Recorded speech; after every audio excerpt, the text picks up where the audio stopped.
If you could retire in either Spain or Portugal tomorrow, which would you choose? Most Americans immediately say Spain, but when we compared visas, healthcare, cost of living, and long-term residency requirements, the winner was not as obvious as we expected. Today we are walking through a real-world case study. David and Karen, ages 63 and 61, with $3,800 a month in combined Social Security and a plan to move to Europe before 2027. By the end of this episode, you will know which country gives retirees the stronger overall retirement package, and whether the popular choice is actually the right choice. Before we compare Spain and Portugal, we need a scorecard. David and Karen are not looking for the perfect country. They are looking for the country that works best for their situation. So, we are going to compare Spain and Portugal across 5 categories. First, can they qualify? That means visa requirements, income thresholds, and residency rules. Second, what kind of life does $3,800 a month actually buy? Not internet averages, real retirement living. Third, healthcare. Karen takes a daily prescription medication, so access and cost matter. Fourth, language and integration. How difficult is it for English-speaking Americans to build a life in each country? And fifth, bureaucracy. Because David and Karen want to be in Europe before October 2027. The country with the easier path may have a significant advantage. At the end, we will score every category and declare a winner. Let's start with the visa question. Portugal first. The D7 passive income visa requires a minimum of €920 per month for the main applicant in 2026. For a couple, that increases by 50% to €1,380 per month combined. At current exchange rates, that is approximately $1,538 per month. Portugal's D7 isn't even a close call. David and Karen clear the requirement by more than $2,200 per month. Even if exchange rates move or visa rules tighten slightly, they still have significant room to spare. Spain's non-lucrative visa is a different story. The 2026 income requirement is €2,400 per month for the main applicant.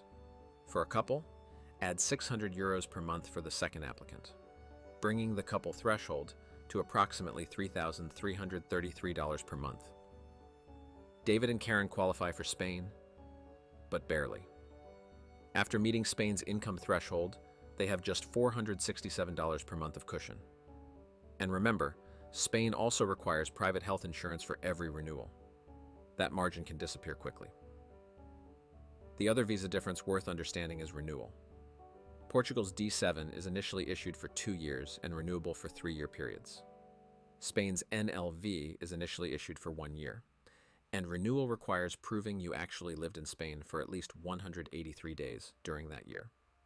For anyone who plans to travel back to the US regularly, Spain's renewal requirement is more demanding.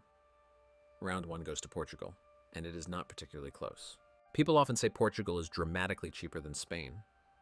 For David and Karen, that is not really true. Both countries are affordable on $3,800 per month.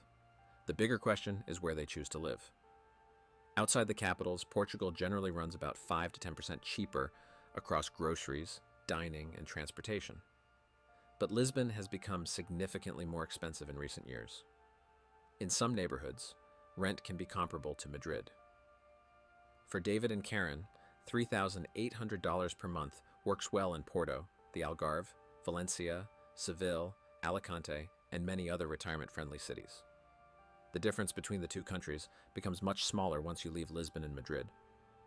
Portugal is still slightly cheaper overall, but not by the dramatic margin many Americans expect. Round 2 goes to Portugal, on points, not on knockout.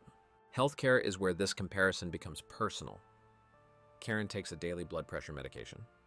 So the question is not whether healthcare exists in Spain and Portugal. It does. The question is how quickly Karen gets access to it, how much she pays, and how complicated the process becomes. In Portugal, the answer is straightforward. The SNS, Portugal's National Health Service, is available to D7 visa holders after establishing residency and registering at the local health center. Emergency care is available immediately. Karen's blood pressure prescription is covered under the SNS. From day one of SNS access, her medication is not a financial question. In Spain, this works differently. If you are on the non-lucrative visa, you are not permitted to work. No work means no Social Security contributions. No Social Security contributions means no access to Spain's public healthcare system. Private health insurance is mandatory for the visa application itself and for every renewal. It must come from a Spanish authorized insurer. No co-payments, no waiting periods. There is a pathway to Spain's public system, a program called the Convenio Especial that costs approximately 60 euros per month for those under 65. But if Karen needs prescription coverage on day one, the Convenio Especial does not solve her problem. It only becomes available after 12 months of residency. Karen's concern about Portugal is not just instinct. The data backs her up. Round 3 goes to Portugal. At this point, Portugal has a commanding lead, but David still believes Spain is the better place to live. The next category explains why.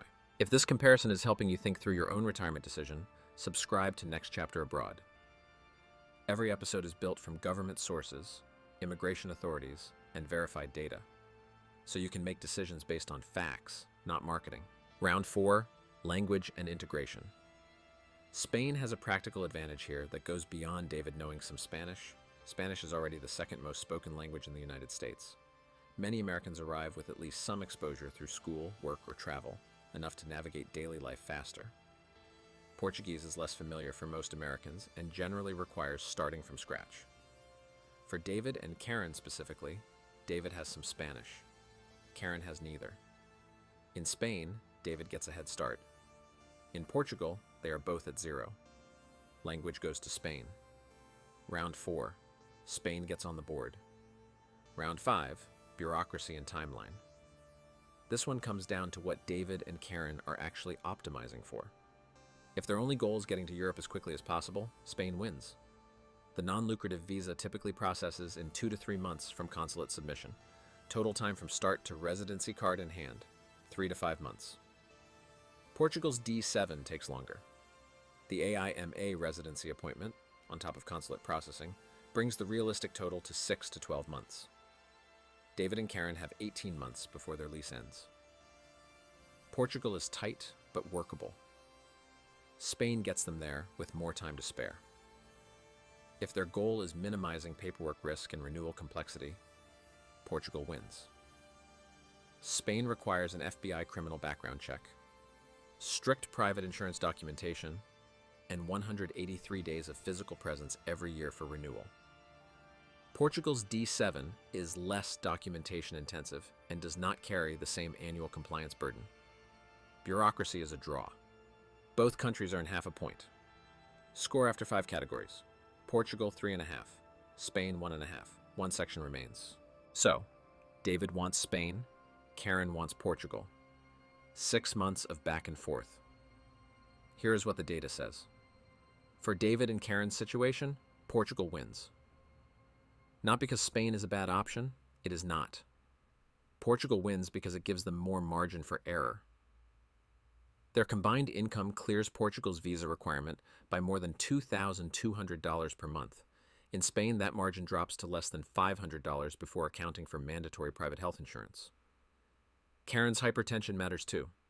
Portugal provides a clearer path to prescription coverage through the SNS. Spain requires solving the private insurance question first. On cost of living, Portugal holds a small advantage. On bureaucracy, Spain is faster, but Portugal is simpler. On language, Spain gets the edge.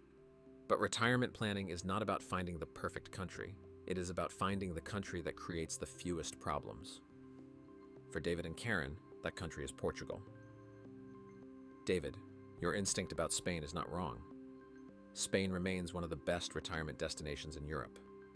But given your income, your timeline, and Karen's healthcare needs, Portugal is the lower risk and more financially comfortable first move.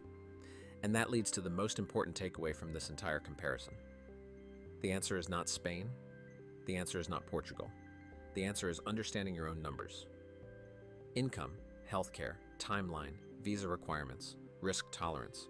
Run those numbers honestly, and the right country often becomes obvious. That is exactly what we did for David and Karen. If Portugal came out ahead when you ran the numbers alongside David and Karen, download the free Portugal Retirement Scorecard in the description.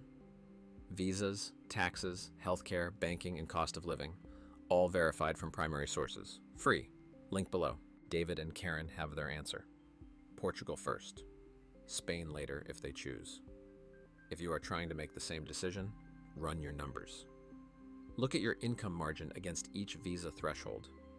Consider your healthcare needs. Be realistic about your timeline. And remember, the best retirement destination is not the one that looks best on social media. It is the one that works best for your specific situation.